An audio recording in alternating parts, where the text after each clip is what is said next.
ठीक है बच्चों, हमारा केमिस्ट्री का अगला टॉपिक है लॉज ऑफ केमिकल कॉम्बिनेशन। अब ऐसे हम लोग 5 लॉज पढ़ने वाले हैं। कितने? अच्छा, ये जो लॉज है ना, ये बहुत पहले बने थे। ठीक है, एंशियंट लॉज बोल सकते हैं हम लोग इसको, बहुत पुराने लॉ है। कितने पुराने? जब हमको मॉलिक्यूल का फॉर्मूला हम लोग ने बनाया नहीं था, मतलब मॉलिकुलर फॉर्मूला, ये इन्वेंशन नहीं हुआ था। यानी हमने आ, जैसे कार्बन को सी सिंबल नहीं दिया था, हाइड्रोजन को एच सिंबल नहीं दिया था। यानी हम लोग किसी भी कंपाउंड को मॉलिक्यूलर फॉर्मूले के फॉर्म में नहीं पढ़ा करते थे। जैसे वाटर के लिए आप वाटर ही लिखा करते थे, उसको H2O नहीं बोलते थे। समझ आ रहा है? वाटर। तो तब की बात है, तब ये लॉ बना था। और इस लॉ का मेन इंपॉर्टेंस आपको समझ कब आने लगा? मतलब साइंटिस्ट ने तो लॉ पहले ही बना दिया था, लेकिन इसका जो फील है वो कब आने लगा हमको? जब मॉलिक्यूलर फॉर्मूला इन्वेंट हुआ या डिस्कवर हुआ। क्या डिस्कवर हुआ? Molecular formula. मतलब जब आप वाटर को H2O फॉर्म में लिखने लगे, जब आप कार्बन डाइऑक्साइड को CO2 फॉर्म में लिखने लगे। ठीक है, तो ये जब मॉलिक्यूलर फॉर्मूला डिस्कवर हुआ, तब जाके आपको इसका इंपॉर्टेंस और समझ में आया कि लॉ का बेहतरीन तरीके से आपको इसका मीनिंग समझ आया। तो कुछ समझ में आया? यहां पर इंट्रोडक्शन में देखो कुछ लिखा हुआ है, the elements combine with each other and form compounds. आपको पता है कि एलिमेंट कंबाइन होकर क्या बनाता है भाई? कंपाउंड बनाता है। ये भी आपको MCQ में पूछ सकता है। एलिमेंट कंबाइन होकर क्या बनाते हैं? अच्छा, एटम्स कंबाइन होकर क्या बनाते हैं? एटम्स, सुनो सुनो, सेम टाइप के एटम्स अगर कंबाइन होंगे, आपस में मिले रहेंगे, तो वो एलिमेंट बनाएंगे। लेकिन अगर एटम्स ऑफ डिफरेंट एलिमेंट अगर कंबाइन होंगे तो मॉलिक्यूल बनाएंगे। ऐसा कंफ्यूजन हो सकता है इसके अंदर, है ना? अच्छा, ये जो कॉम्बिनेशन के प्रोसेस है ना, ये अलग अलग लॉ से जुड़े हुए होते हैं। समझ में आ रहा है? इसको गवर्न कौन करता है, कंट्रोल कौन करता है? Different different laws. वो कितने लॉ है हमारे पास? 5। ठीक है, this process is govern by 5 basic laws discovered before the knowledge of molecular formula. जो कि मतलब जो लॉ बने हैं वो कब डिस्कवर हुए? ठीक है, before the knowledge of molecular. जब हमको मॉलिक्यूल का फॉर्मूला नहीं पता था, हमने मॉलिक्यूलर का फॉर्मूला दिया नहीं था, उसके पहले ही लॉ बन चुके थे। ठीक है, अच्छा, अब हमारे पास सबसे पहले हम लोग एक काम करते हैं, ये 5 लॉ जो साइड हेडिंग दिया गया पहले वो याद करते हैं कि कौन कौन से लॉ है। और एग्जाम में आपको इन लॉज पर सवाल पूछा जाता है। ठीक है, तो लॉ पूरी तरीके से मैं समझाऊंगा, लेकिन पहले सबसे पहले हम लोग साइड हेडिंग याद करते हैं कि पहला लॉ कौन सा है, दूसरा कौन सा, तीसरा कौन सा, चौथा कौन सा और पांचवा कौन सा, 5th वन कौन सा है। तो साइड हेडिंग जरा गौर से देखिएगा। सबसे पहले हमारे पास कौन है? लॉ ऑफ कंजर्वेशन ऑफ मास। अच्छा, कंजर्वेशन ऑफ एनर्जी कुछ पढ़ रखा है आपने? क्या पढ़ते हैं कंजर्वेशन में? Not be destroyed, only it can be transformed from one form to, ऐसे पढ़ रखा है। सेम तरीका, एनर्जी की जगह अगर मास बोल दोगे, ये वाला लॉ बन जाएगा। मास can neither be created nor be destroyed. खत्म, बस बस बस। मास को अपन ट्रांसफर किस में करेंगे? ठीक है, तो केमिस्ट्री में मास, कंजर्वेशन ऑफ मास क्या है? मास को आप पैदा नहीं कर सकते, मास को खत्म नहीं कर सकते।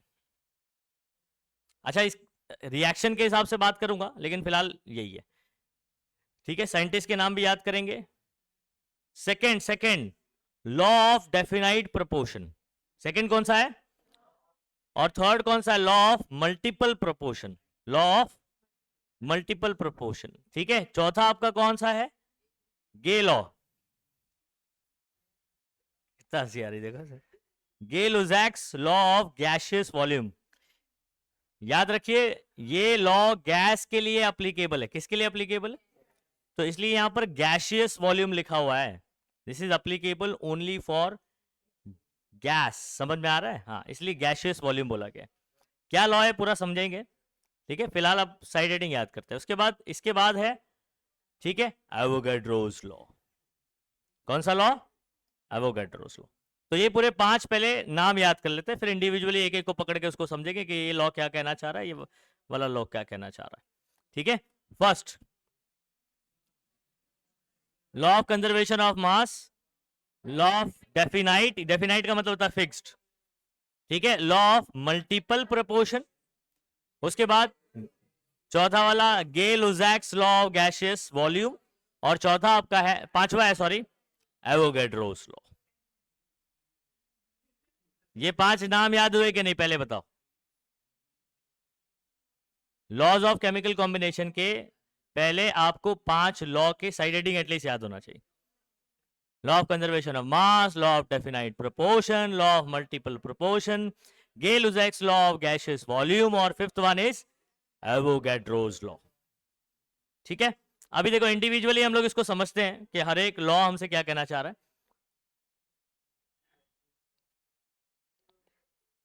पहले तो आप ये ना साइंटिस्ट के नाम भी याद करते जाएंगे। हाँ, तो पहला जो हमारा कंजर्वेशन ऑफ मास जिसने दिया उसका नाम था एंटोइन लेवॉइजियर। एंटोइन लेवॉइजियर। तो इस नाम को जो है ना हाईलाइट कर लीजिए, ये आपको एमसीक्यू वगैरह में पूछा जा सकता है। ठीक है, एंटोइन लेवॉइजियर। ठीक है, देखो एंटोइन लेवॉइजियर ने बहुत सारे, सुनिएगा सभी बच्चे, बहुत सारे कंबोशन के रिएक्शन करे। कौन से कंबोशन के रिएक्शन? मैं लाइन टू लाइन पूरा रीड करने वाला नहीं, जो बताना चाह रहा है मैं वो बता दूंगा आपको। ठीक है, आप पढ़ोगे तो आपको समझ में आ जाएगा। इसने केयरफुली जो है ना बहुत सारे कंबोशन के रिएक्शन करे। कौन से रिएक्शन? कंबोशन के रिएक्शन। आप सुनिए, इन्होंने क्या देखा,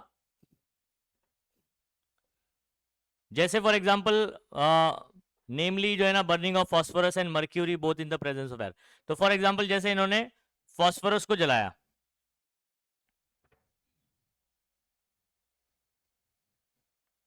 ठीक है, तो यूजुअली फास्फोरस जो है ना P4 फॉर्म में पाया जाता है, P4। ठीक है, इसका मॉलिक्यूलर फॉर्मूला इस तरीके से होता है। तो P4 को जलाया, इसको जलाया सिर्फ, तो आपको पता है अगर मैं इसको खुली हवा में जलाता हूँ किसके साथ रिएक्ट करेगा?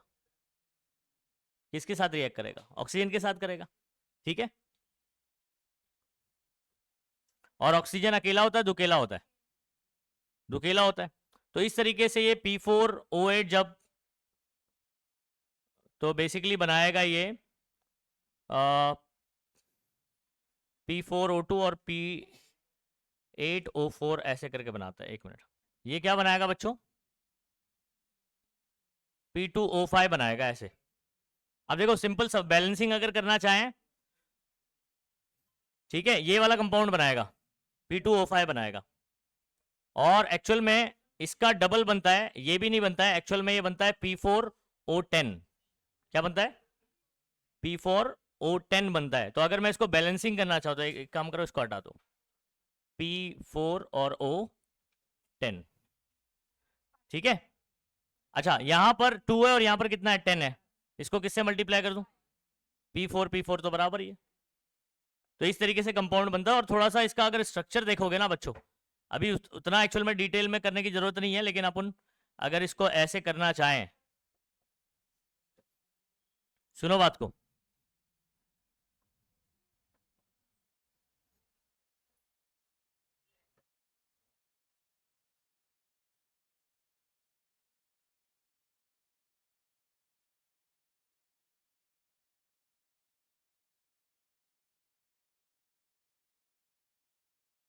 नहीं नहीं ये ना पूरा ऐसे मिक्स्ड रहता है, बताता हूं मैं।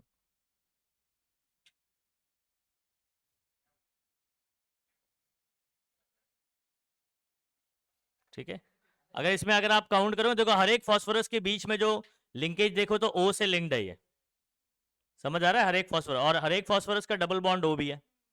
ठीक है, तो इस तरीके से इसका स्ट्रक्चर बनता है। P कितने हैं? 4। ऑक्सीजन काउंट करेंगे 4, तो ये वाला हो गया डबल बॉन्ड के साथ में। उसके बाद 1 2 3 4 5 6, 6 4 कितने हो गए? 10। तो P4O10 ऐसा दिखाई देता है, ऐसे। समझ आ रहा है? ये सिर्फ एक प्लेन में नहीं है, इस तरीके से पूरा स्ट्रक्चर। खैर ये अपने को अभी समझने की जरूरत नहीं है, 12th में अपने को P ब्लॉक जब चैप्टर पढ़ते हैं तो वहां पर थोड़ा ये वाला फॉर्मूला आता है, तो वहां डिस्कस करना है। अभी एंटोइन लेवॉइजियर हमको क्या कहना चाह रहा है, इस पे बात करता हूं मैं। ये देखो उसने कुछ ग्राम फास्फोरस का जलाया, अब कितने ऑक्सीजन के साथ जलाया, ये तो खुली हवा में उसने जला दिया। समझ आ रहा है? इसने क्या देखा कि जब ये जलाया, जो कंपाउंड मुझे मिला उसका मास बढ़ गया, उसका मास क्या हो गया? अब mass can neither be created nor be destroyed, mass तो बढ़ गया, मास कहां से आ गया? क्या फास्फोरस का मास बढ़ गया? नहीं। आपको समझ आ रहा है कि यहां पर मास क्यों बढ़ गया होगा? क्योंकि साथ में कौन आ गया है, और कहां से आया होगा ये? हवा से आया। तो एयर जितना मास लूज करेगा उतना ही फास्फोरस क्या करेगा? गेन करेगा। तो मतलब क्या हुआ कि हमने जितना मास मिलाया उतना ही मास हमको मिला। देखो इन दोनों का मास, मैं अभी कुछ जनरली नंबर ले रहा हूं, मान लो ये 25 ग्राम है, ठीक है, मान लो ये 5 ग्राम है, तो ये दोनों मिलकर यहां पर कितना आ जाएगा? 30 ग्राम है। मैं एग्जैक्ट नंबर ले रहा हूं अभी फिलहाल, मैं कोई भी ऐसे नंबर लेकर समझा रहा हूं। तो बेसिकली ए रिएक्टेंट का सम का मास जितना होगा प्रोडक्ट का मास भी उतना ही होगा। अब देखो इस एरो के पहले जितना मास था एरो के बाद भी उतना ही मास है। एरो के पहले जितना मास था, तो मास क्या पैदा हुआ, क्या डिस्ट्रॉय हुआ? नहीं। तो कंजर्व मास हमेशा क्या रहेगा? कंजर्व रहेगा। आप जितना मास मिलाओगे प्रोडक्ट उतना ही मिलने वाला है। अब हमको ऐसा लगेगा कि मास, क्योंकि एयर तो हम मिला नहीं रहे ना, एयर तो अपने आप मिल रहा है, लेकिन एक्चुअल में एयर में से ऑक्सीजन का उतना मास क्या हो जाएगा? घट जाएगा, और वही इसमें ऐड हो गया। समझ आ रहा है? तो हमको ऐसा लगेगा कोई कंबशन जैसे रिएक्शन में कि भाई मास बढ़ गया, तो मास कहीं बढ़ा नहीं एक्चुअल में, वो एयर में से आया है। तो रिएक्टेंट का mass is always equal to product का mass. Mass of the reactant is equal to mass of product, ऐसे भी बोल सकते हो आप। ठीक है, तो what is conservation of mass? Mass can neither be created nor be destroyed. और मास ऑफ, इसका एक्सप्लेन करने बोलेगा तो in any chemical reaction mass of the reactant, अच्छा रिएक्टेंट प्रोडक्ट मालूम है ना, 10th में किया है वो आपने। एरो के पहले वाला जो होता है लेफ्ट हैंड साइड में होता है, रीडर पॉइंट ऑफ व्यू से लेफ्ट साइड में जो होता है वो रिएक्टेंट कहलाता है, और जो राइट साइड में होता है वो क्या होता है? प्रोडक्ट होता है।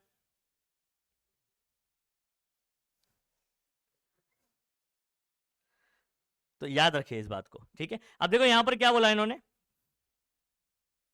After several experiment he found that weight gained by the phosphorus, phosphorus ने जितना वेट गेन किया है उतना कौन लूज करेगा ये बताओ? नहीं नहीं, ऑक्सीजन तो आया है, कहां से आया ऑक्सीजन? एयर से आया ना, तो एयर उतना लूज किया होगा, तभी तो इसने गेन किया हुआ है। तो मतलब मास जो आपको एक्स्ट्रा दिखाई दे रहा है वो कहीं से पैदा नहीं, वो तो एयर में से आया है। ठीक है, बहुत आसान है बच्चों। ये देखो exactly same as weight lost by the air, तो एयर ने जितना लूज किया उतना ही फास्फोरस ने क्या किया? गेन किया। इसका मतलब ये सिंपल समझ आ रहा है कि मास पैदा नहीं हुआ है। He observed that mass of reactant is equal to mass of the product। इसने क्या ऑब्जर्व किया कि रिएक्टेंट का जितना मास होता है प्रोडक्ट का भी उतना ही होता है, कोई नया मास नहीं आया है। ठीक है, और अच्छा हाइड्रोजन गैस को जब बर्न करते हो आप, H2 को बर्न करते हो, ये अगेन ऑक्सीजन के साथ में रिएक्ट करेगा और क्या फॉर्म करेगा बच्चों? वाटर। क्या फॉर्म करेगा? वाटर। तो यहां पर ना आप एक रिएक्शन लिख सकते हो, ये वाला बहुत ही सिंपल रिएक्शन लिख सकते हो। H2 को अगर इसको कंबस्ट करता हूं तो जला रहा हूं मैं, किसके प्रेजेंस में? एयर के प्रेजेंस में। एयर में से कौन सा गैस इसके साथ रिएक्ट करेगा? ऑक्सीजन। तो H2 प्लस O2 क्या बनाएगा बच्चों? H2O। H2O2 नहीं, H2O वाटर का फॉर्मूला। हाँ तो वो बैलेंसिंग में हो जाएगा ना, इधर 2 है इधर 1 है, 2 से मल्टीप्लाई कर दिया। ठीक है, इधर पे हाइड्रोजन मेरा 2 2 4 है, इधर 2 है, इसको 2 से मल्टीप्लाई करते हैं, कहानी खत्म। Yes, understood. ओके, तो बेसिकली हाइड्रोजन का कंबशन करेंगे तो क्या येल्ड मिलेगा? येल्ड मतलब प्रोडक्ट होता है, समझ आ रहा है? It produces water. ठीक है, छोटे मोटे सवाल ऐसे बन सकते। अच्छा, जो वाटर जितना बनेगा हमारा वो क्या इन दोनों के मास के सम के बराबर होगा? हाँ। अच्छा, अपने को कैसे सवाल बनते हैं मालूम है? इस पे कॉम्पिटिटिव के क्वेश्चन कैसे बनते हैं? आपको ना इसका मास दे देगा, फॉर एग्जांपल इसका मास बोल दिया ये 5 ग्राम है, और बोलेगा कि ये 7 ग्राम बना है, आपको बोलेगा ऑक्सीजन कितना ग्राम होगा? सिंपल सी बात है ना, क्योंकि 5 में से कुछ 5 में कुछ मिलेगा तब जाके 7 बनेगा, तो कितना मिलेगा तो 7 बनेगा? 2। आप ऐसे माइनस भी कर सकते, 7 माइनस 5 तो 2। हाँ, या ऐसे भी कर सकता है बच्चों, ये आपको बोल देगा 2 ग्राम, और बताओ ये प्रोडक्ट कितना बनेगा? सिंपल सी बात है, समझे? क्योंकि mass of the reactant is equal to mass of the product, तो रिएक्टेंट का मास हम कर देंगे। ऐसा कुछ भी हो सकता है सवाल। तो इस पे जो आपके क्या नाम है कॉम्पिटिटिव एग्जाम में जो सवाल बना करते हैं वो कुछ ऐसे बनते हैं। अंडरस्टूड? एकदम सिंपल। अच्छा, अभी टिकमा आपको याद क्या करना बच्चों इसमें? ये देखो यहां से याद कर लो, ये the law of conservation of mass states that mass can neither be created nor be destroyed. Highlight कर लो इसको, याद कर लो। और साइंटिस्ट का नाम याद कर लीजिए, क्या नाम है साइंटिस्ट का? Antoine Lavoisier. Antoine Lavoisier. Conservation of mass किसने दिया बच्चों? Antoine Lavoisier. अच्छा, इनका क्या कहना था? इन्होंने बहुत सारे एक्सपेरिमेंट किए कंबशन वाले, और according to this scientist mass of the reactant is equal to, इन्होंने बहुत सारे कंबशन किए और इन्होंने क्या देखा कि मास गेन कर रहा है। तो जो मास गेन हो रहा है वो एग्जैक्टली कहां से आ रहा है? Mass gain by the reactant is equal to what? जैसे फास्फोरस को कंबस्ट किया, very good, mass loss by the, ठीक है। एक्सप्लेन करने बोलेगा तो फिर आपको ऊपर की थियरी लिखना पड़ेगा। जैसे आपको बोलेगा state and explain law of conservation of मास, तो आप स्टेटमेंट लिख दो सबसे पहले, फिर उसके बाद उसको एक्सप्लेनेशन दे देने का कि क्या नाम है, he carefully perform many combustion experiment, समझ में आ रहा है? Like combustion of phosphorus and mercury वाला दिया हुआ एग्जांपल। तो फास्फोरस वाले की कहानी बता दो, मास गेन बाय फास्फोरस, ठीक है, was exactly equal to mass loss by the air. He observe that mass of the reactant is equal to mass of product. खत्म। एक एग्जांपल को एक्सप्लेन कर देना। आप वाटर वाला भी कर सकते हो। Combustion of hydrogen, combustion of hydrogen किया, ठीक है, तो हाइड्रोजन ऑक्सीजन के साथ मिलकर क्या बनाया? वाटर बनाया, ठीक है। मास ऑफ द वाटर किसके बराबर आया? Hydrogen plus oxygen. ऐसे खुद से लिख सकते हैं। चलो नेक्स्ट, डेफिनाइट प्रोपोर्शन की बात करते हैं हम लोग। किसकी बात करते हैं? Law of definite proportion. अच्छा, इसमें ना आपको कुछ एग्जांपल यहां पर दिया गया है। हाँ, क्यूप्रिक कार्बोनेट, ठीक है, CuCO3, Cu क्यूप्रिक मतलब कॉपर, तो Cu और कार्बोनेट यानी CO3 होता है। मालूम है नहीं मालूम है? अच्छा, तो हमने एक, मैं लेकिन इससे इससे सिंपल एग्जांपल लेता हूं, ये वाला भी एक्सप्लेन करेंगे अपन। इससे सिंपल एग्जांपल लेता हूं, ठीक है, इससे सिंपल एग्जांपल लेता हूं। जैसे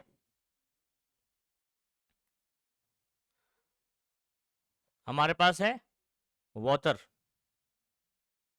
ठीक है, मैं आपको वाटर का जो है ना एक MCQ भी है, 989 point,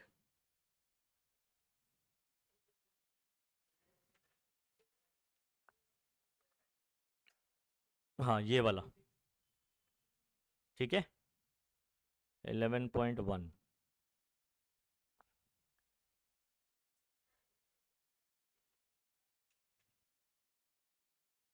always content dash by mass of oxygen. Okay, मैं इसमें ना एक सिंपल एग्जांपल लेता हूं, पानी वाला।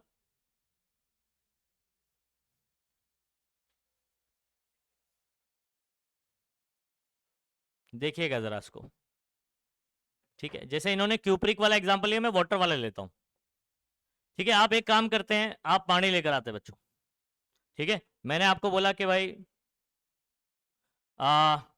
सब लोग जो है ना अलग अलग जगह से पानी लेकर आओ, डिफरेंट डिफरेंट सोर्स से, ठीक है। तो किसी के घर के बाजू में नाला बह रहा था, वहां से ले लिया पानी, ओके। हाँ, किसी ने नदी से ले आया, किसी ने कुएं से ले आया, ठीक है। किसी ने BMC वाला ले आया अपने घर से जो, ओके, किसी ने बिस्लेरी वाला ले आया। अच्छा सुनो अभी, अब ये सारे देखो डिफरेंट डिफरेंट सोर्सेस है, सोर्स अलग अलग है ना। किसी ने बरसात का पानी जमा कर लिया ऐसे डायरेक्ट। ओके, अभी सुनिए, इन सारे सैंपल्स में क्या भरा हुआ है? H2O। जब हम सारे सैंपल में H2O का, सुनो बात को, मास के हिसाब से, मास के हिसाब से परसेंटेज चेक करते हैं। क्या चेक करते हैं? तो हाइड्रोजन हल्का होगा ना ऑक्सीजन के कंपैरिजन में, ऑक्सीजन भारी होता है, मालूम है आपको? नहीं मालूम? ऑक्सीजन का एटॉमिक मास ज्यादा है भाई, 16 होता है एटॉमिक मास, और हाइड्रोजन का 1 होता है। एवरेज बात करो, एवरेज एटॉमिक मास, ठीक है। तो ये भारी होता है, तो ज्यादा परसेंटेज किसका होगा मास के हिसाब से? नंबर में भले ये 2 दिख रहा होगा, लेकिन मास किसका ज्यादा होगा? आ रही बात समझ में? ओके, तो इसका मास जो है ना बच्चों, हमको मिला 88.9%।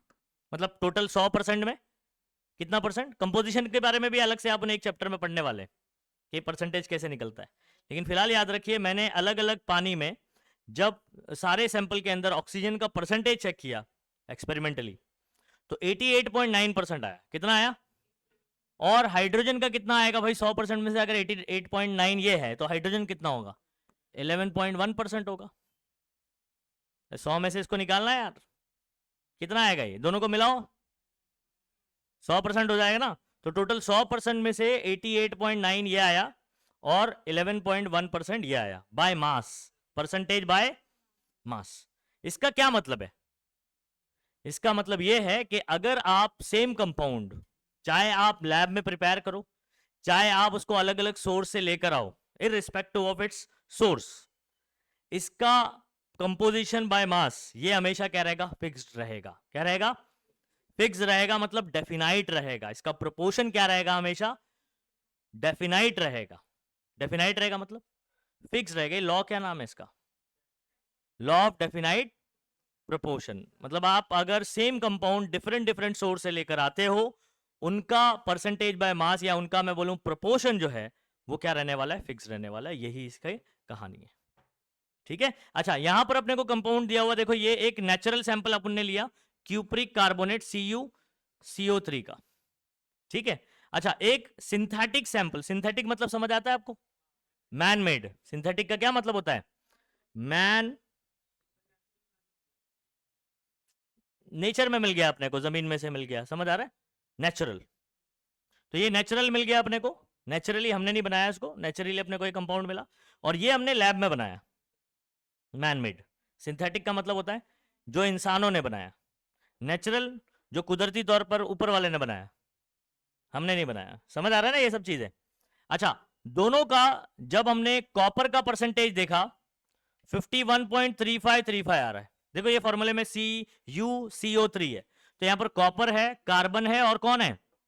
ऑक्सीजन है। ऑक्सीजन का परसेंटेज देखा 38.91, 38.91, और जब कार्बन का परसेंटेज देखा 9.74, 9. तो दोनों में सेम ही आ रहा है ना। मतलब क्या हुआ कि सोर्स कुछ भी हो, इररिस्पेक्टिव ऑफ इट्स सोर्स, अगर कंपाउंड आपका सेम है, तो उसके अंदर जो क्या नाम है, एटम्स होंगे, उनका कंपोजिशन या प्रोपोर्शन क्या रहेगा? हाँ, फिक्स्ड रहेगा। कैसा रहेगा? फिक्स्ड रहेगा, ठीक है। अब इसका मेरे ख्याल से पॉइंट समझ में आ गया ना, जिस बात पे अपन चर्चा कर रहे हैं। अब याद क्या करने का है? पहले तो साइंटिस्ट का नाम हाईलाइट कर लीजिए, जोसेफ प्रोस्ट, ठीक है, या प्राउस्ट बोल सकते हैं, जोसेफ प्रोस्ट। डेफिनाइट प्रोपोर्शन किसने दिया? जोसेफ। अच्छा, ये उसका नाम नहीं है, हाँ? बोले लेड जोसेफ, दिस लेड ऐसे करके बोल रहा है, Joseph Proust to state the law of, मतलब इसकी वजह से ये चीज ऑब्जर्व करने के बाद, ठीक है, इस कंक्लूजन पे जोसेफ भाई आए, बोले मैं लॉ लिखता हूं, ये लॉ लिखती है। अब देखो ये लॉ क्या लिखना है, आ जाओ बात करते हैं बच्चों, आ जाओ, लॉ क्या लिखेंगे हम लोग?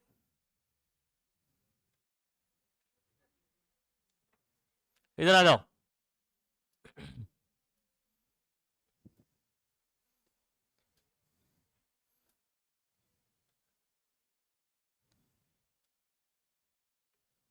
ओके, आप ये हाईलाइट वाला कर सकते हो।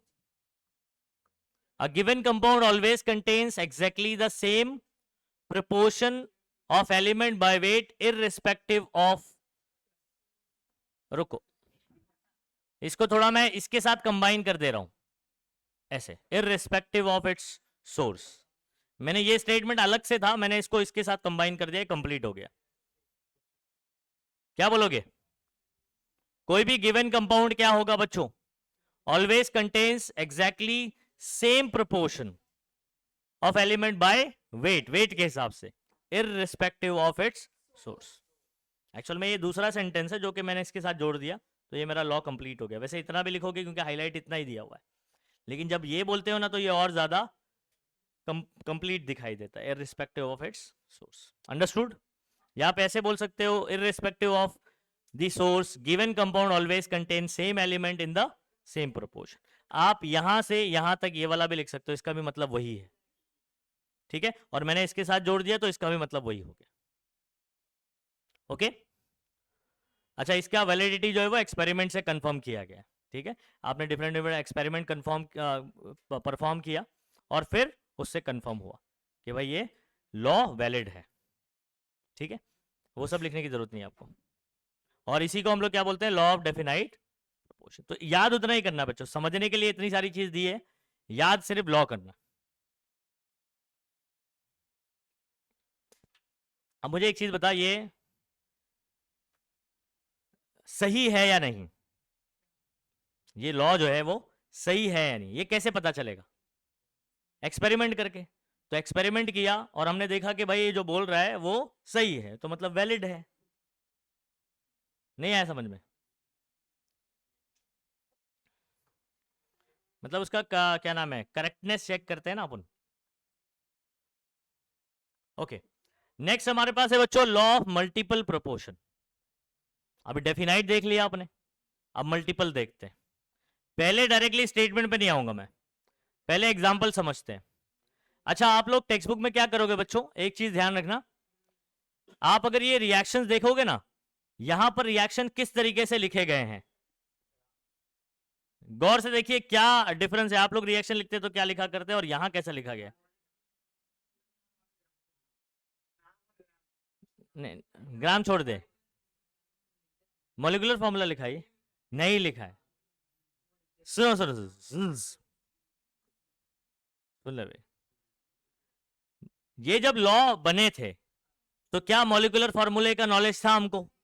नहीं था. इसलिए यहां पर जितने भी रिएक्शंस आपको देखने को मिल रहे होंगे उसमें मॉलिक्यूल नहीं बनाया गया, मॉलिक्यूल का फॉर्मूला नहीं लिखा गया. समझ गए ना कहानी? ऐसा क्यों लिखा गया? आप बोले सर ऐसा क्यों लिखा है? नहीं लिख सकते थे, यहां पर H2 + O2 गिव्स H2O, है ना? तो पहले ही बात हो चुकी है उसके ऊपर. तो जब ये लॉ बने थे तो मॉलिक्यूलर फॉर्मूले का डिस्कवरी नहीं हुआ था, इसलिए इसके अंडर जो भी रिएक्शंस आप देख रहे होंगे वो सारे सारे वर्ड्स में लिखे हुए हैं. ठीक है, लेकिन आप, क्योंकि आपको मॉलिक्यूलर फॉर्मूले का नॉलेज है, तो आप कैसे लिखोगे? मॉलिक्यूलर फॉर्मूले के फॉर्म में लिखोगे. तो आप जो है ना पेंसिल से क्या किएगा, क्या क्या कीजिएगा, हाइड्रोजन की जगह यहां पर आप क्या लिख दो? H2. क्या लिख दो? ऑक्सीजन के इधर ऊपर क्या लिख दो? O2. और यहां पर लिखो बच्चों H2O. इतना समझ आया? अच्छा, बैलेंसिंग के लिए, बैलेंसिंग के लिए मुझे ना प्रोडक्ट सिर्फ 1H2O ही बनाना है, वो डबल नहीं करना है मुझे. जैसे बैलेंसिंग में मैंने 2 से मल्टीप्लाई किया था उधर पे, तो ऐसा मुझे अगर नहीं करना है, मुझे यहां 1 ही रखना है,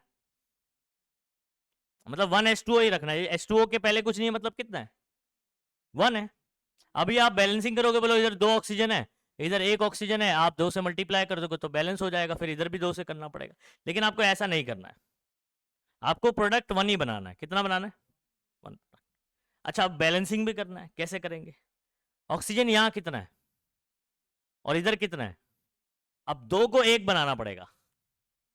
हाँ, वेरी गुड. इधर पे आप हाफ से मल्टीप्लाई करोगे. किससे मल्टीप्लाई करोगे?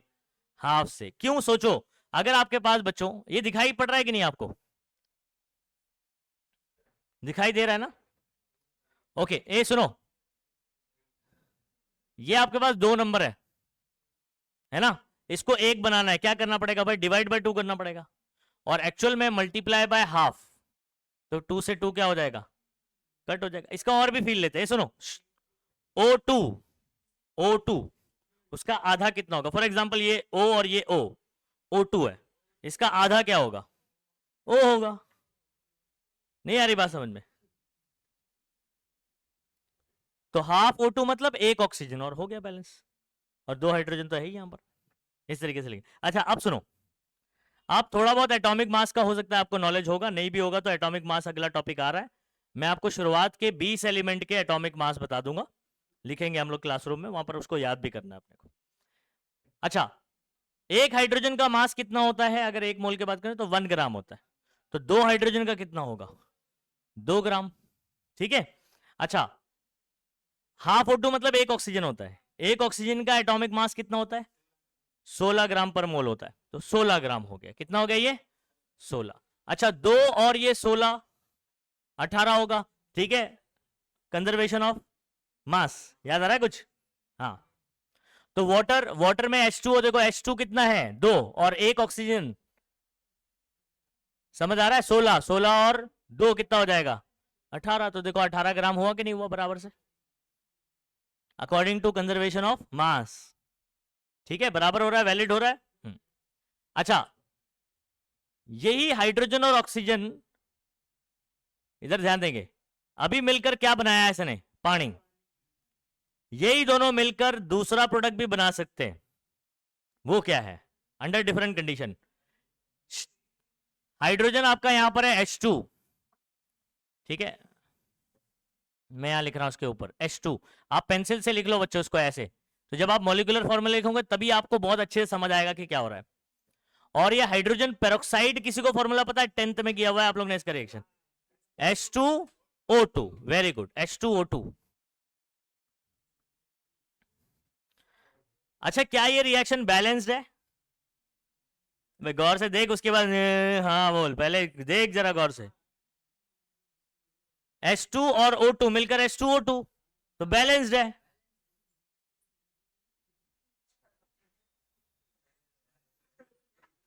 आज तो ऐसा नहीं बोला बैलेंस है।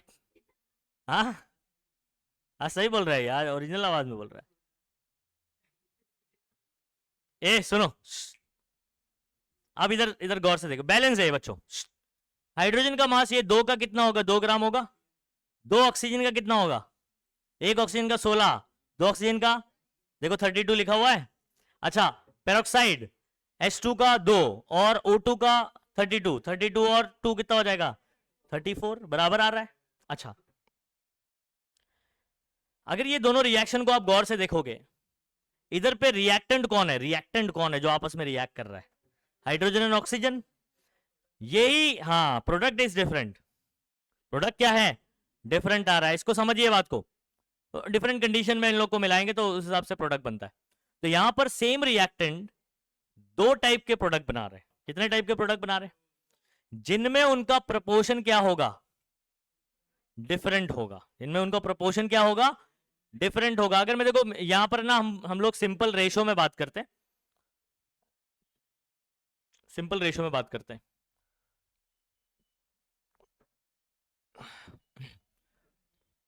इन दोनों में अगर आप गौर से देखोगे ना, ये लिखा है पेंसिल से आप लोग ने, जो मैंने मॉलिक्यूलर फॉर्मूला वाला लिया है, क्योंकि वहीं से आपको ज्यादा अच्छे से समझ आएगा ये।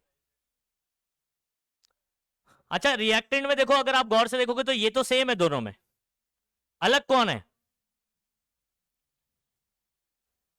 इधर 16 है और यहां पर 32 है, तो किसका मास चेंज हो रहा है?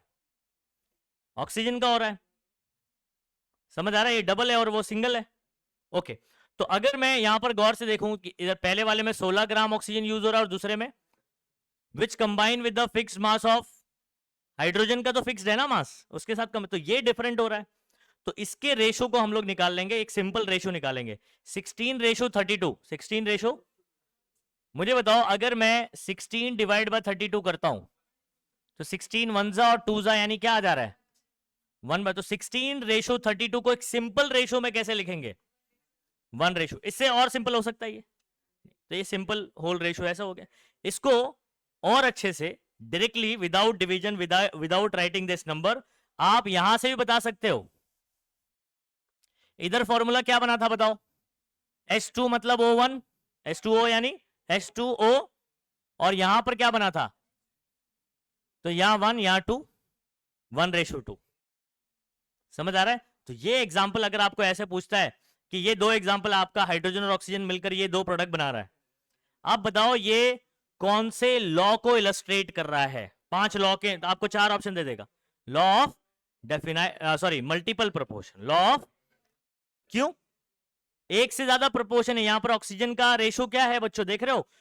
2 और ये 1 का ऐसे आ रहा है, और यहां पर कैसे आ रहा है, 2 और 2 आ रहा है। तो यहां पर अगर आप देखोगे तो इसमें 1 है और इसमें क्या है, 2 है। इसमें 1 है तो इसमें डबल है उसका। तो ये मल्टीपल प्रोपोर्शन है। क्या ये सेम रिएक्टेंट कंबाइन हो रहे हैं लेकिन प्रोडक्ट डिफरेंट बना रहे हैं? सेम रिएक्टेंट कंबाइन हो रहे हैं लेकिन प्रोडक्ट क्या बना रहे हैं, डिफरेंट बना रहे हैं। उस प्रोडक्ट में जो डिफरेंट है वो ऑक्सीजन है, और उसका अगर मैं रेशियो निकालूं तो क्या मिल रहा है मुझे, एक सिंपल होल नंबर मिल रहा है। सिंपल क्या मिल रहा है, simple whole number. Whole number है ना ये 1 2, हाँ वही simple small whole number. Simplest ratio भी बोला जाता है इसको। क्या बोला जाता है, सिंपलेस्ट। ये बड़ा हो गया ना तो इसको सिंपलेस्ट नहीं बोलेंगे, इसको बोलेंगे सिंपलेस्ट रेशियो। समझ आ रहा है? अभी हम लोग इसका लॉ और भी एग्जांपल समझ सकते हैं इसके अंदर, और भी। ये देखो दूसरा एग्जांपल, ये एक एग्जांपल का हो गया वाटर और हाइड्रोजन पेरोक्साइड, वाटर और हाइड्रोजन पेरोक्साइड। ये और भी एग्जांपल है, जरा इसको भी समझ लेते हैं बच्चों। इधर गौर से देखिएगा, इस रिएक्शन को कौन कंप्लीट करेगा, इसको मॉलिक्यूलर फॉर्म, नाइट्रोजन मतलब N2। नाइट्रोजन यानी क्या होता है बच्चों, लिखो लिखो, नाइट्रोजन यानी N2, ऑक्सीजन यानी O2। अच्छा ये बन रहा है नाइट्रिक ऑक्साइड। आपको पता है नाइट्रिक ऑक्साइड कौन होता है, NO होता है। क्या होता है, ये भी क्लास 10th में हुआ है आपका। जब आप लोग ने रिएक्शंस में, मालूम है वो एरो वगैरह का पूरा डिटेल पढ़ा था, उसमें लास्ट पॉइंट में एग्जांपल में था ये क्या नाम है, HCl एक था क्या कॉन्सेंट्रेटेड वाला, और एक था क्या नाम है डाइल्यूटेड वाला, कॉपर के साथ रिएक्शन। उसमें दो प्रोडक्ट बनते थे, एक नाइट्रोजन डाइऑक्साइड और एक नाइट्रिक ऑक्साइड। हाँ सॉरी HNO3 था, नाइट्रिक एसिड था, नाइट्रिक। डाइल्यूटेड और क्या नाम है कॉन्सेंट्रेटेड। तो वहां पर प्रोडक्ट आपका एक जगह NO और एक नाइट्रोजन डाइऑक्साइड। तो खैर इसके बारे में पढ़ चुके हैं अपन। NO है, ये कौन है, NO। ध्यान देंगे सभी बच्चे। और नाइट्रोजन डाइऑक्साइड कौन हो गया यहां पर, ये वाला रिएक्शन कैसे करोगे, N2 + O2 NO2, nitrogen dioxide ऐसे होगा। करते हैं ना, बैलेंस करते हैं। ये सुनो, यहां क्या बन रहा है बच्चों, हमारा NO बन रहा है ना। हाफ से नहीं करेंगे क्योंकि यहां पर देखो नाइट्रोजन पूरा 14 ग्राम है, एक नाइट्रोजन का, नहीं सॉरी 7 तो एटॉमिक नंबर बराबर है, इसको हाफ से मल्टीप्लाई करो। किससे करो, प्रोडक्ट एक ही बनाना है अपने को, ठीक है, प्रोडक्ट एक ही बनाना है। चलो यहां पर देखो, आपको पता है हाफ N2 मतलब एक N हो गया, हाफ N2 मतलब एक नाइट्रोजन का एटॉमिक मास 14 होता है। अब आपको नहीं पता है तो ये अभी हम लोग करने वाले हैं, एटॉमिक वाला मास वाला टॉपिक आएगा ना, तो मैं शुरुआत के 20 एलिमेंट्स के एटॉमिक मास लिखा दूंगा आपको, और उसको अपने को याद भी करना है क्योंकि उस पर क्वेश्चन बनने वाले हैं, ठीक है। हाफ O2 मतलब एक ऑक्सीजन, एक ऑक्सीजन का मास अभी देखा आपने, एटॉमिक मास कितना होता है 16 ग्राम पर मोल, तो 16 हो गया, तो 14 + 16 कितना हो जाएगा, 30 हो जाएगा। अब NO बना अपना 14 और ये 16 कितना हो जाएगा 30 ग्राम। आ गया समझ में, कंजर्वेशन ऑफ मास हो रहा है। अच्छा इधर पे देखोगे तो N2 + O2, N2 मतलब, अच्छा यहां पर बैलेंसिंग NO2 बना ना, एक नाइट्रोजन है, तो इधर पे किससे मल्टीप्लाई करूंगा, हाफ से, तो हाफ N2 यानी एक N, N2 का आधा यानी एक N, एक N का कितना होता है 14। अच्छा O2 ऐसे ही रहने वाला है, तो ये कितना हो गया 16 2 32। नहीं समझे बात को, एक ऑक्सीजन का 16, दो ऑक्सीजन का 32 32, NO2 14 और ये प्लस 32 कितना हो जाएगा 46 हो जाएगा। कंजर्वेशन ऑफ मास हो रहा है। अच्छा अगर आपको पास ये फॉर्मूला है तो यहां से आप डायरेक्टली इसका रेशियो बता सकते हो। देखो नाइट्रोजन तो सेम है, ठीक है, 1:2, 1:2 है ना, ये एक ऑक्सीजन का 16 हो जाएगा, 2 ऑक्सीजन का 32 हो जाएगा, 16/32 अगेन क्या आ जाएगा 1:. ये एग्जाम्पल कौन से लॉ को इलस्ट्रेट कर रहा है, लॉ ऑफ मल्टीपल प्रोपोर्शन. तो एग्जाम्पल देकर आपसे सवाल पूछेगा कि दिस रिएक्शन, या ऐसे बोलेगा कि which law the following example illustrates, या following example illustrate which type of law. समझ आ रहा है? ओके चलो ये एग्जाम्पल हो गया. अच्छा मुझे बताओ, आप डायरेक्टली देखकर बता सकते हो, कार्बन और ऑक्सीजन का भी रिएक्शन आपने कर चुके, combustion of carbon class 10th में किया हुआ है. आपको पता है कंप्लीट कंबशन होता है तो क्या बनाता है, कार्बन ऑक्सीजन के साथ आपने कोयला लिया, उसको जलाया खुली हवा में, कंप्लीट क्या बनाएगा, कार्बन डाइऑक्साइड. और अगर लिमिटेड एयर में अगर उसको जलाता हूं तो, वेरी गुड, पढ़ा है ना सभी बच्चों ने. अच्छा ये दोनों एग्जाम्पल अगर मैं सिर्फ दे दूं, CO और CO2, ये जो प्रोडक्ट बना कार्बन ऑक्सीजन से, ये कौन सा लॉ इलस्ट्रेट कर रहा है, सेम लॉ ऑफ. कैसे पता चला, पहला वाला सेम है, दूसरे का प्रोपोर्शन क्या है 1:2. आ गया समझ में. अच्छा ये वाला एग्जांपल देखो 1:2, 1:2 रेशो को दिया हुआ है, SO2 और SO3, सल्फर डाइऑक्साइड, समझ आ रहा है, और सल्फर ट्राइऑक्साइड बोलेंगे अपन उसको, 2 और ये खत्म हो गया. मल्टीपल प्रोपोर्शन सिर्फ ये देखकर पहचान पाओगे. हाँ अब आ जाते हैं बच्चों, हम लोग इसमें लॉ क्या याद रखेंगे, तो एग्जांपल्स हो गए. अब लॉ याद करने में दिक्कत नहीं होगी. सुनो, अगर आपने गौर से देखा होगा एग्जांपल, यहां पर हम लोग 2 रिएक्टेंट को मिला रहे थे, प्रोडक्ट बना रहे थे एक, है ना. तो इसमें ए और बी 2 लोग होंगे, कौन होंगे रिएक्टेंट में, कौन होंगे ए और, इधर सुनो, व्हेन 2 एलिमेंट्स, कितने एलिमेंट, ए एंड बी, तो 2 लोग आपस में मिल रहे हैं, एक का नाम ए दे दिया और दूसरे का नाम क्या बोले बी. तो जनरली हम लोग ए बी में बात करें, कोई एग्जांपल नहीं बात कर रहे हैं, जनरल एग्जांपल ले रहे हैं. तो पहला वाला ए, दूसरा वाला, फॉर्म मोर देन 1 कंपाउंड. ए और बी मिलकर क्या एक ही टाइप का कंपाउंड बना रहे थे या एक से ज्यादा कंपाउंड बना रहे थे. जैसे फॉर एग्जांपल हाइड्रोजन और ऑक्सीजन मिलकर क्या क्या बना रहा था, पानी और हाइड्रोजन पेरोक्साइड भी बना रहा था. तो मिल रहे वही 2 चीज हैं लेकिन बना रहे हैं 2 अलग अलग चीज. नहीं आ रही बात समझ में. तो हमको क्या बोलना है, when A and B forms more than 1 compound, when A and B या elements of A and B forms more than 1 compound, एक से ज्यादा बनाते हैं, the masses of B. A वाला सेम था, याद करो, पहला वाला क्या था दोनों में, हाइड्रोजन और सुनो ए, वाटर और पेरोक्साइड वाले में हाइड्रोजन सेम था, ऑक्सीजन का प्रोपोर्शन अलग था, ठीक है. अच्छा the masses of B that combine with A are always, यानी बी के बारे में बात कर रहा है जो ए के साथ कंबाइन हो रहा है, बी के बारे में सोचो, are always in the ratio of small whole number. जो बी वाला है वो हमेशा एक छोटे होल नंबर के रेशियो में होता है.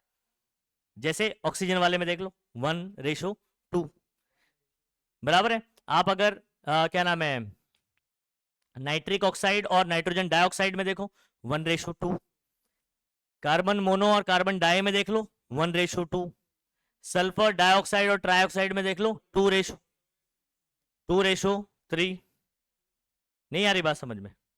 ये स्टेटमेंट याद हो जाएगा. क्या बोलना है, कब मल्टीपल प्रोपोर्शन बात करोगे, जब ए और बी मिलकर एक से ज्यादा कंपाउंड बनाए. क्या बोला हमने, when elements A and B combines to form more than 1 compound, एक से ज्यादा बनाए.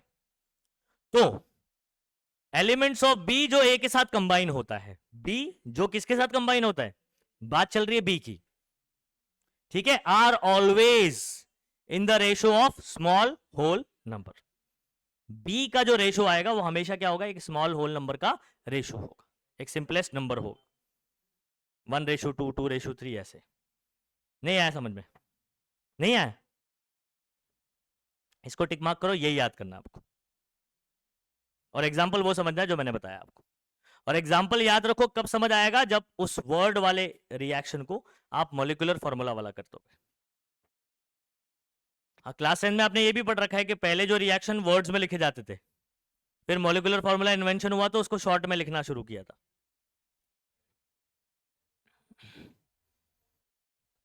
लॉ ऑफ मल्टीपल प्रोपोर्शन हो गया.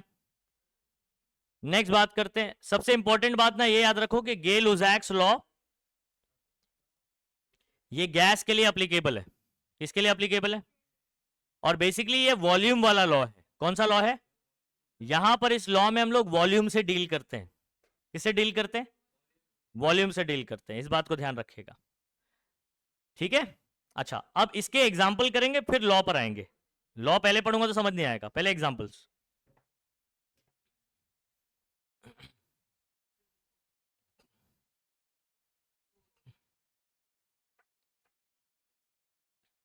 अच्छा, इधर एक गौर से चीज देखोगे ना बच्चों आप, हाइड्रोजन लिखा हुआ है, ब्रैकेट में क्या लिखा हुआ है? जी बोले तो गैस है।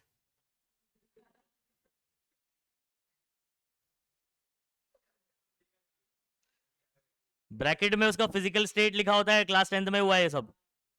ब्रैकेट में जो लिखा रहता है क्या होता है? Physical state. आप क्या क्या लिख सकते हो? गैस लिख सकते हो, लिक्विड लिख सकते हो, सॉलिड लिख सकते हो, एक्वस लिख सकते हो अगर सॉल्यूशन है तो ये जी लिखा है मतलब गैस है। तो इस ये इधर ध्यान दो, गैस गैस गैस। और कोई भी एग्जांपल देख लो, और दिया है, देख लो इधर। तो आप जो इस लॉ को लगाओगे ना, गैशियस वाले में ही लगाओगे, इस बात को ध्यान रखना। अच्छा, ये चाय वाले इधर सुनेंगे।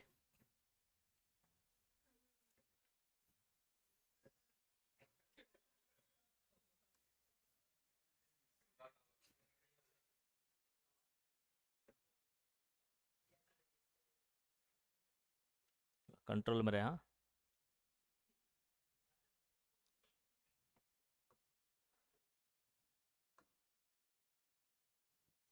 बच्चों इधर ध्यान देंगे, H2O2 और यहां पर क्या बनेगा?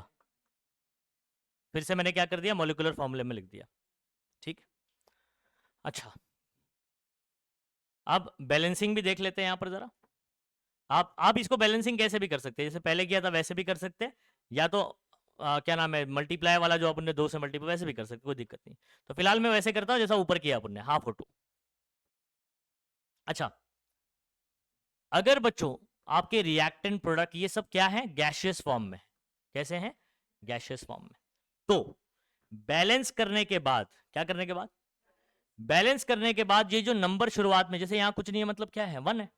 इधर पे ½ है, इधर कुछ नहीं है मतलब क्या है? 1 है।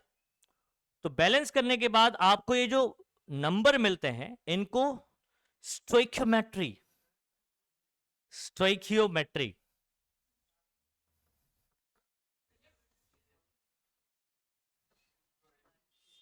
स्टोइकियोमेट्री पूरा होगा, लेकिन मैट्रिक लिख रहा हूं मैं। स्टोइकियो मैट्रिक कोइफिशिएंट मल्टीप्लायर। हाँ, समझ आ रहा है वर्ड को कैसे पढ़े? स्टोइकियोमेट्रिक। बहुत टीचर जो है ना स्टेचियोमेट्री भी बोलते हैं, स्टेचियोमेट्री। हाँ, ये पूरा वर्ड ऐसे स्टोइकियो, आप गूगल पे सर्च करो तो वो ऐसे ही बोलेगी, स्टोइकियोमेट्रिक, ठीक है। तो खैर, बैलेंस करने के बाद जो नंबर आता है शुरुआत में उसको बोलते हैं स्टोइकियोमेट्रिक कोएफिशिएंट। क्या बोलते हैं? स्टोइकियो, फास्ट बोलोगे तो प्रोनाउंस करना सीखो, उसको कैसे करेंगे, स्टोइकियोमेट्रिक कोएफिशिएंट। कोएफिशिएंट तो पढ़ाया था, मल्टीप्लायर जो होता है, ओके। अच्छा, तो ध्यान रखिए, जो अगर ये गैशियस है तो कैसा है ये? तो जो स्टोइकियोमेट्रिक कोएफिशिएंट होता है उसका रेशो वॉल्यूम रेशो बताता है। क्या बताता है? Volume ratio. एग्जांपल सुनो, ये 1 है तो ये कितना होगा? ½ बैलेंसिंग के अकॉर्डिंग। ये अगर 1 है तो ये कितना है? आधा यूज हो रहा है। और ये कितना बनेगा? 1 बनेगा। इसका क्या मतलब है? सुनो, अगर फॉर एग्जांपल आपने ये 1 लीटर इस्तेमाल किया, कितना आपने वॉल्यूम के हिसाब से कितना लीटर लिया हुआ है? 1 लीटर। तो ये कितना लगेगा? ½ लीटर लगेगा। और ये कितना बनेगा? 1 बनेगा। अब बोले सर 1 और आधा मिला के 1.5 होना चाहिए।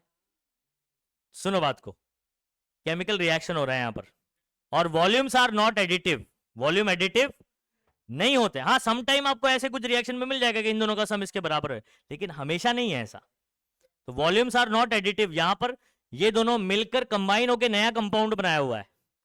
तो ये कितना वॉल्यूम में बनेगा ये आपको कैसे पता चलेगा? सिंपली स्टोइकियोमेट्री रेशियो देखो। क्या देखो? आपको ऐसे सवाल पूछेगा, आपको बोल रहा है आपने 1 लीटर, ये सुनना, 1 लीटर हाइड्रोजन आपने आधे लीटर ऑक्सीजन के साथ कंबाइन कर दिया, तो जो पानी बनेगा वो कितना लीटर बनेगा? ये गलत जवाब हो गया ना। केमिकल रिएक्शन के अकॉर्डिंग कितना आ रहा है बैलेंसिंग? 1 आ रहा है ना, 1 लीटर बनेगा। अच्छा और एग्जांपल सुनो, ये तो मैंने एक लीटर में बात किया, ऐसे आपको कोई भी नंबर दे सकता हूं। फॉर एग्जांपल अगर ये आपने 10 ml लिया, कितना लिया, तो ये कितना यूज होगा? उसका आधा, क्योंकि कैसा रेशियो है, 1 और ये हाफ का है, तो ये 1 है तो ये आधा है, ये 10 है तो ये 5 होगा, और ये कितना बनेगा? क्योंकि ये 1 है ना, तो ये जितना लोगे ये उतना ही बनेगा। अब कुछ आई बात समझ में? अच्छा और एग्जांपल लेता हूं, फॉर एग्जांपल बच्चों ये 100 है, तो ये कितना यूज होगा? 50, और ये कितना बनेगा? 100। आई होप समझ में आ गई कहानी क्या है। तो ये कैसे पता करोगे आप? स्टोइकियोमेट्री कोएफिशिएंट से, आफ्टर बैलेंसिंग द रिएक्शन। तो रिएक्शन जब दिया होगा तो आप उसको बैलेंस करो। क्या करोगे आप उसको? और एक चीज इंपॉर्टेंट है कि सब गैसियस स्टेट में होना चाहिए। कैसे इसमें होना चाहिए? तभी ये लॉ लगा सकते हो, क्योंकि लॉ क्या बोला है, पूरा हेडिंग पढ़ो, गैसियस वॉल्यूम।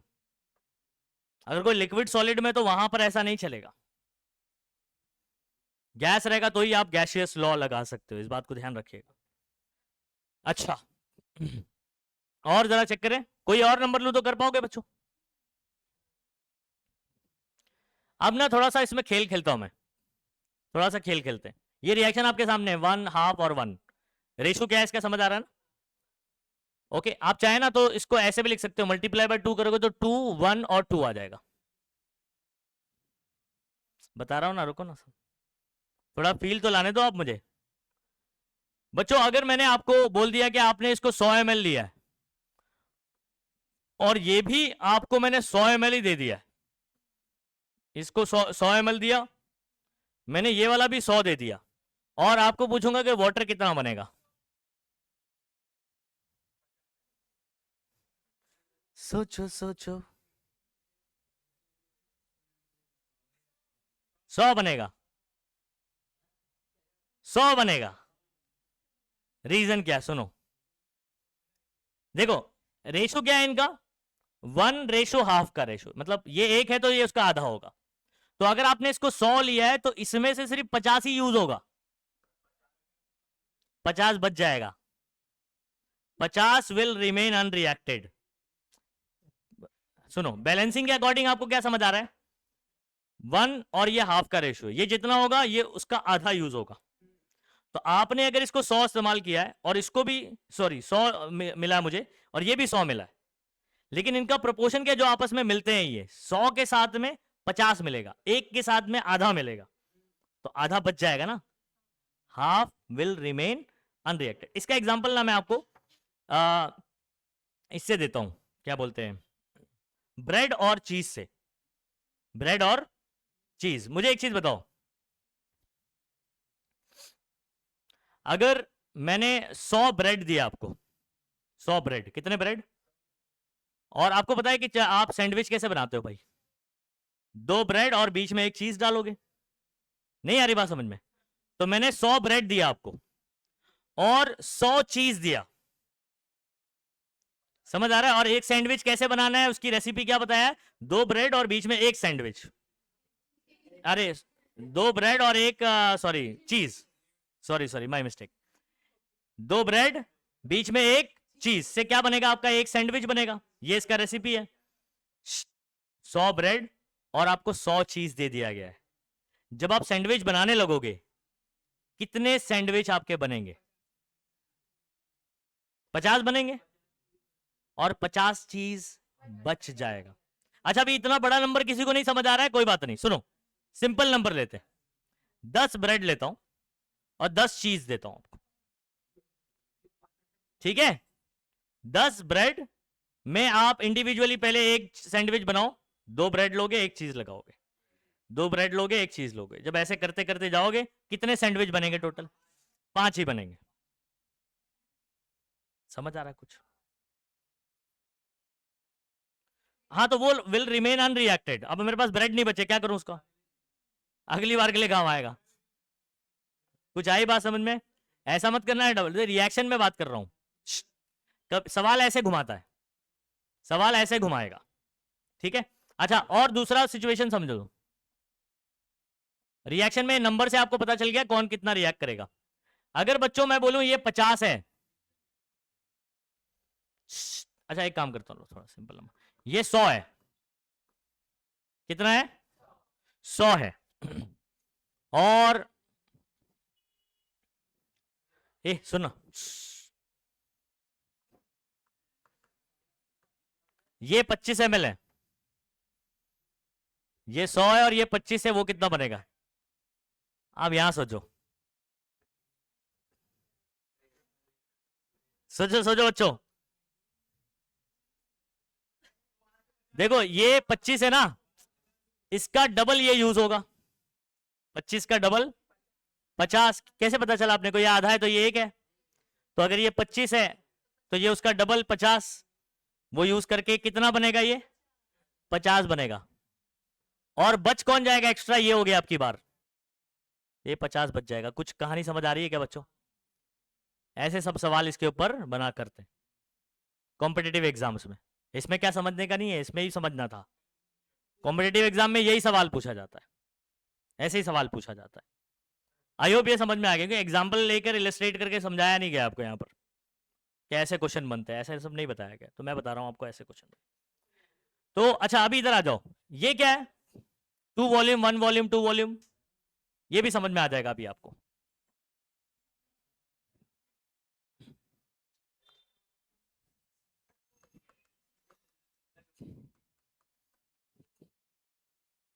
इधर देखो, इधर जो मैंने क्या बोला, जो शुरुआत में नंबर होगा वही उसका वॉल्यूम का रेशियो बताता है ना? अगर ये सब गैशियस फॉर्म में है तो ये आधा है तो ये 1 है। अगर ये 1 है तो ये कितना होगा? 2।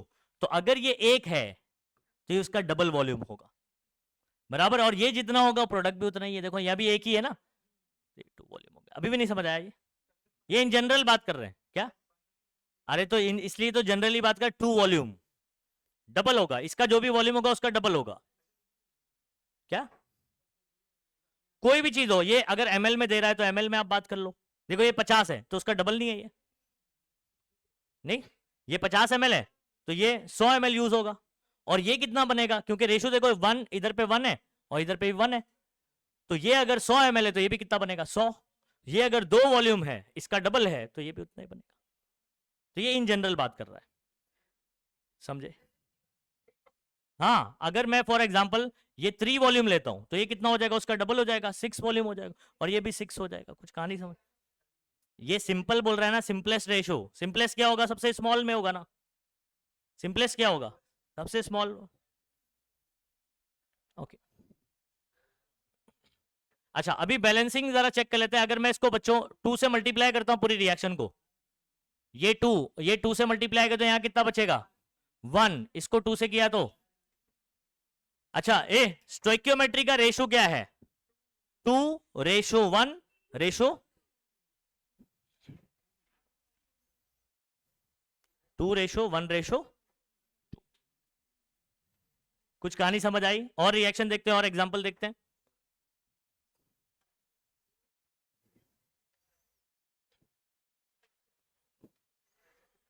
ये वाला नेक्स्ट पेज पर एग्जांपल देखिए बच्चों, अमोनिया वाला। अमोनिया का फॉर्मूला बताएंगे? किसी को पता है अमोनिया का फॉर्मूला क्या होता है? हाँ, सिर्फ अमोनिया पूछ रहा हूं। NH3। तुम जो बोल रहे हैं NH4OH, अमोनियम हाइड्रोक्साइड है, ठीक है, कोई बात नहीं।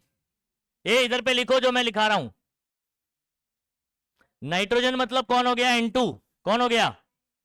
हाइड्रोजन यानी H2, सही है। और अमोनिया NH3, सही है यहां तक?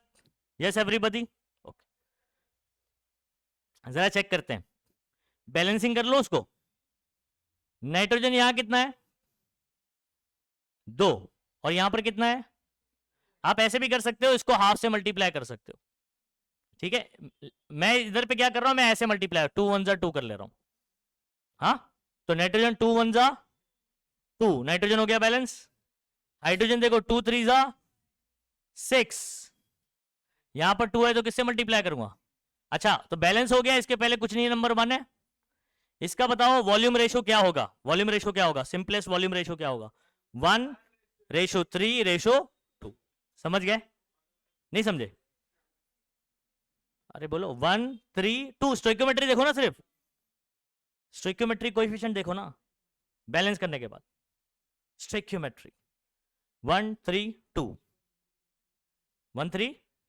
अच्छा, अब आप मुझे बताओ कि अगर बच्चों मैंने ये फॉर एग्जांपल 300 ml ले लिया, कितना, तो ये कितना यूज होगा 100 ml, क्योंकि 3 है तो ये 1 है, 300 है तो ये 100, इधर पे कितना है 2 लिखा हुआ है, तो ये कितना बनेगा 200 ml बनेगा। समझ गए। अच्छा, अगर आपने ये नाइट्रोजन जो है वो कितना लीटर लिया हुआ है 1 लीटर, तो ये कितना लीटर यूज होगा, और ये कितना बनेगा 2 लीटर, खत्म हो गया।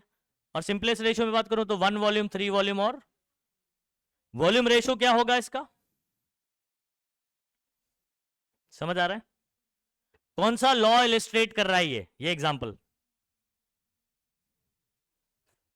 गेल-लुसाक्स law of gaseous volume, Gay Lussac's law of gaseous volume. Clear हो रहा है सबको यहां पर, एग्जाम्पल समझ आया। इसमें भी सवाल कुछ ऐसे ही बन सकते हैं जैसा मैंने इससे पहले वाले प्रीवियस वाले में बनाया। ये सुनो, आपने जब भी आपको गेल-लुसाक्स लॉ से, ठीक है, वॉल्यूम वगैरह के बारे में सवाल पूछ रहा है, तो आप सबसे पहले तो रिएक्शन को बैलेंस कर लो और वॉल्यूम रेशो निकाल लो। अब हमको अगर सवाल ऐसा बोलता है बच्चों, न्यूमेरिकल का सवाल जो कॉम्पिटिटिव एग्जाम में पूछा जाता है इसके ऊपर, अगर आपको ऐसे बोल देता है कि आपने इसको लिया हुआ बैलेंसिंग, मेरा रेशो क्या है जरा ध्यान रखना, 1:3:2 है। अगर आपको बोल देता है कि आपने इसको इस्तेमाल किया है 200 ml, कितना, और ये आपको मिला है 300 ml, आपको बोलेगा प्रोडक्ट कितना बनेगा।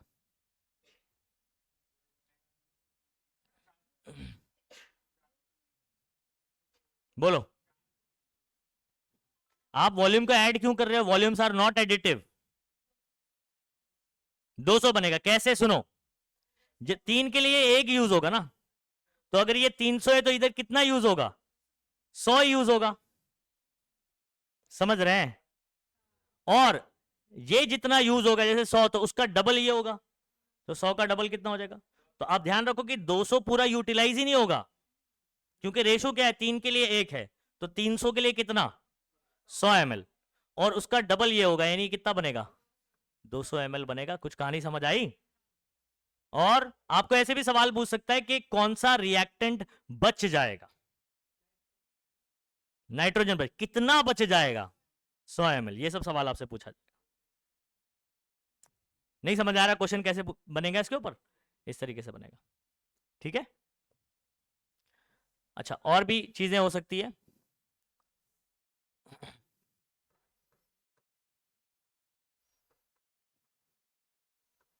चलो अब बताओ प्रोडक्ट कितना बनेगा, ये 100 है और ये आपका 400 ml है, क्या 200 ही बनेगा, कैसे 1:3 है ना। अब ये 100 है तो ये उसका 3 टाइम्स यानी 300 ml यूज होगा, समझे, 200 ही बनेगा, इसका डबल 100 का, और ये कितना बच जाएगा 100 ml विल रिमेन अनरिएक्टेड। अबे मैं कुछ भी लिख सकता हूं, आपको एग्जाम में ना ये कितने भी नंबर दे सकता है, आपको ध्यान रखना है रेशो से कि कौन पूरी तरीके से खत्म हो जाएगा और कौन बच जाएगा।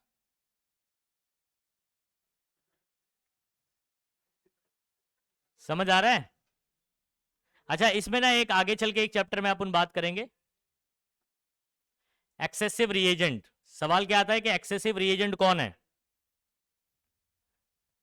इन दोनों रिएक्टेंट में जो बच जाएगा उसको एक्सेसिव रिएजेंट बोलेंगे। जो एक्सेस में आ गया, ज्यादा मात्रा में आ गया। हाँ, तो ये बच जा रहा है ना, तो यहां पर ये एक्सेसिव रिएजेंट हो जाएगा। समझ गए ना? ये बत्ती गुल हो गई, उसको अलग से टॉपिक है वो, उस पर अपन बात करेंगे, लेकिन यहां पर समझ लोगे कैसे सवाल बनता है। ठीक है, अब स्टेटमेंट पर आते हैं।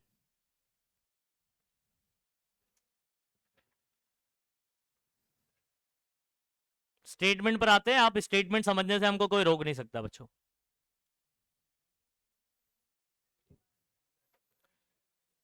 ये लॉ हमको गे ने बताया था, गे लुजैक नाम है उसका। Okay,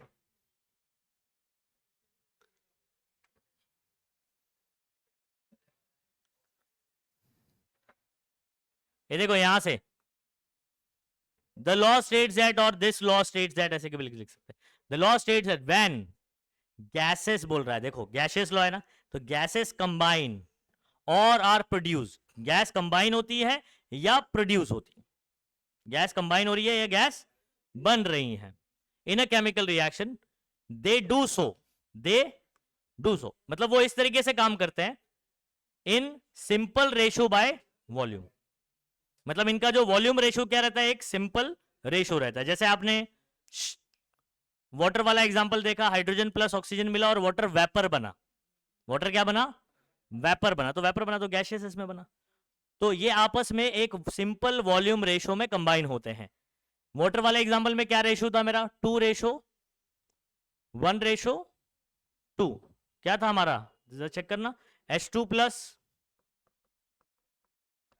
O2 gives H2O। अगर मैं बैलेंसिंग में क्या करूं, इधर पे इसको 2 से मल्टीप्लाई करूं तो इसको भी करना पड़ेगा, और ये 1 ही रहेगा यहाँ पे, तो 2:1:2 हो गया ना। हमने हाफ भी किया था, याद आ रहा है कुछ, फिर उसको मल्टीप्लाई बाय 2 भी कर सकते हैं अपन। ठीक है, तो ऐसे भी बैलेंस है, तो 2:1:2। तो ये आपस में किस तरीके से कंबाइन होते हैं, एक सिंपल वॉल्यूम रेशो में कंबाइन होते हैं। तो दे do so in simple ratio by volume. उसके बाद क्या करने का, लेकिन याद रखिए कि अगर मैं इसकी तीनों की बात कर रहा हूं, तो इन ये तीनों सेम कंडीशन में होना चाहिए। सेम कंडीशन में होना चाहिए मतलब जब मैं इसका वॉल्यूम मेजर कर रहा हूं तो इनका टेम्परेचर प्रेशर क्या रहना चाहिए, कांस्टेंट रहना चाहिए। आप फॉर एग्जांपल इसका वॉल्यूम मेजर कर रहे हो और आपने टेम्परेचर क्या कर दिया, बढ़ा दिया, तो वॉल्यूम बढ़ जाएगा, इसका प्रेशर बढ़ा दिया तो घट जाएगा। तो आपको ये तीनों का वॉल्यूम सेम टेम्परेचर और प्रेशर पे मेजर करना है, सेम टेम्परेचर और, क्योंकि टेम्परेचर प्रेशर चेंज करते हैं तो वॉल्यूम चेंज हो जाएगा। हाँ, okay, provided all the gases are at the, सब गैस ये हो ये हो ये हो, ये तीनों क्या होना चाहिए, सेम टेम्परेचर पर और प्रेशर पर होना चाहिए। ठीक है, अब इसको याद करने की कोशिश करें, क्या बोल रहा है ये, क्या बोलता है ये लॉ, क्या स्टेट कर रहा है बच्चों, when gases are combined or produced in a chemical reaction, they do so in a simple whole number या सिंपल क्या नाम है, ratio by volume, simple ratio by volume. Provided condition क्या है, समझ में आ रहा है, टेम्परेचर और प्रेशर क्या होना चाहिए, सारे गैसेस का सेम होना चाहिए। तो आप बोलोगे provided all the gases are at the same temperature and pressure. देखो याद करने की कोशिश करो, उसको मीनिंग समझा दिया है मैंने, क्या मतलब है इस लॉ का, बस आपको स्टेटमेंट अभी याद करना है।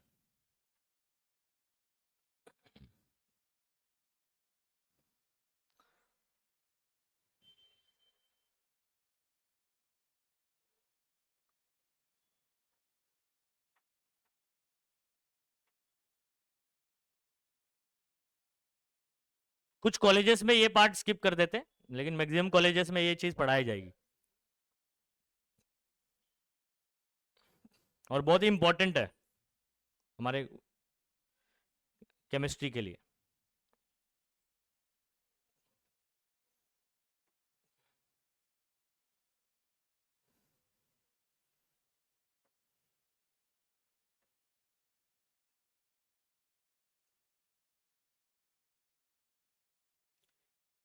चलो, कोई बोलना चाहेगा,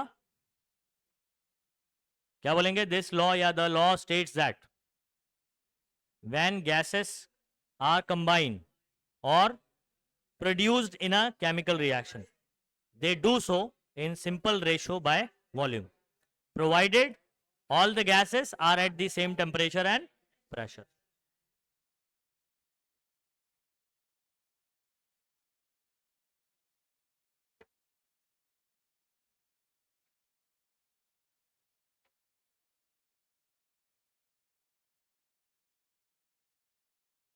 ये मल्टीपल प्रोपोर्शन के साइंटिस्ट का नाम हाईलाइट कर लो। डेल्टन थियरी पढ़ा होगा ना आप लोग ने? नहीं पढ़ा कभी डेल्टन थियरी? वो तो दूसरा है रे, वो जे थॉमसन का प्लम प्लूटिंग मॉडल। डेल्टन ने बेसिकली पहली मर्तबा जो है ना एटम के बारे में बताया था। वो तो यूनिट की बात है, वो जब मैं AMU वाला एटॉमिक मास यूनिट बताऊंगा तभी। डेल्टन थियरी इसके बाद ही है, ये लॉ खत्म हो जाएगा तो डेल्टन थियरी पढ़ना अपने को। ये याद रखो, मल्टीपल प्रोपोर्शन किसने दिया है? John Dalton. मास लाइन से देख लो, कंजर्वेशन ऑफ मास किसने दिया? Antoine Lavoisier. Antoine लेवॉइजियर। Definite proportion किसने दिया? Joseph Proust. ठीक है, और उसके बाद थर्ड हमारा मल्टीपल किसने दिया? John Dalton. और चौथा वाला तो नाम उसके लॉ में ही नाम छुपा है, गे ने दिया, बराबर। पांचवा वाला में दिक्कत नहीं है, एवोगाड्रोस लॉ एवोगाड्रो ने दिया। ठीक है, तो यहां पर हेडिंग में साइंटिस्ट का नाम नहीं है तो वहां पर आपको याद करना पड़ेगा। चलिए खैर ठीक है, आगे बढ़ते हैं, आखिरी लॉ करते हैं बच्चों।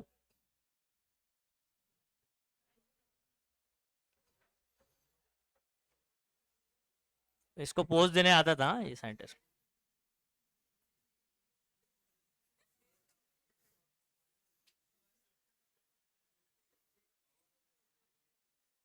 अच्छा इसके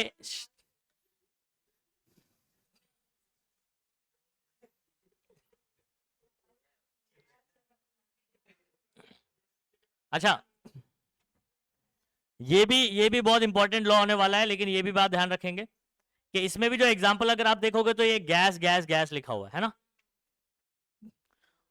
सुनिए बात को, अगर मैं कोई दो गैसेस को आपस में कंपेयर कर रहा हूं सेम टेम्परेचर सेम प्रेशर पर, इसमें भी कंडीशन वही लगेगी, और दोनों गैस है, सुनो बात को, दोनों का अगर वॉल्यूम सेम है, क्या सेम है?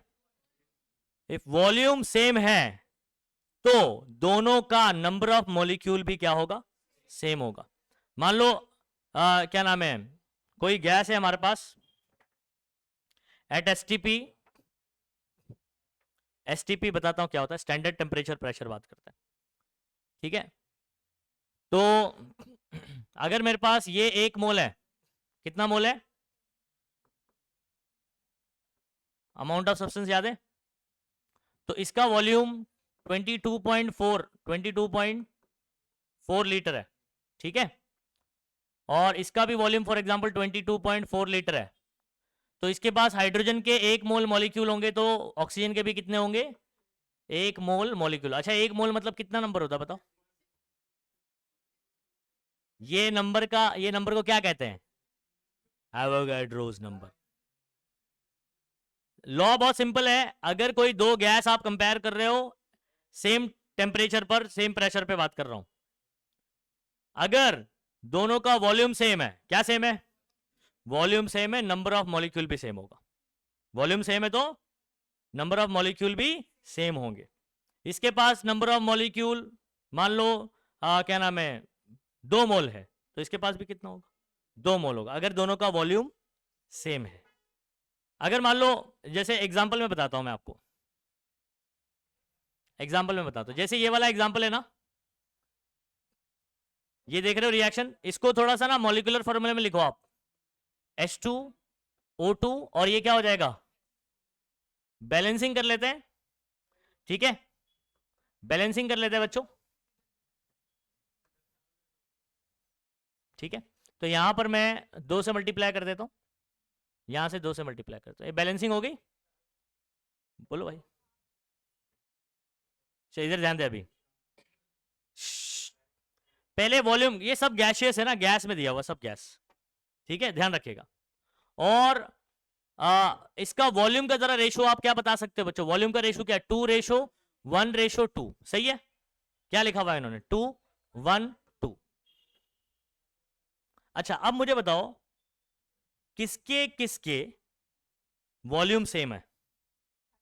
हाइड्रोजन और वाटर के। अच्छा इसका कितना है? इसका आधा है, तो इसके पास जितना मॉलिक्यूल होगा इसके पास भी उतना ही होगा, और इसका आधा इसके पास होगा।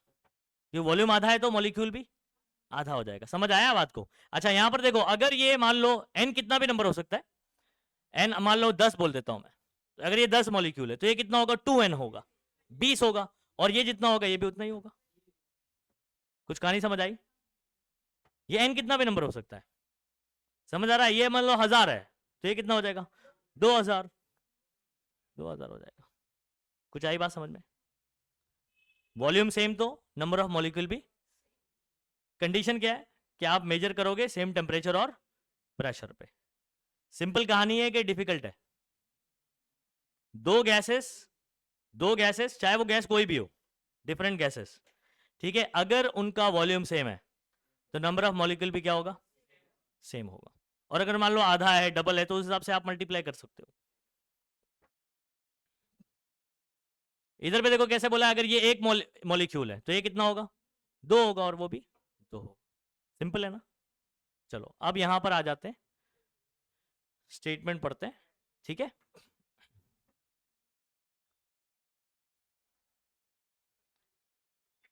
यहां से टिक कर लो।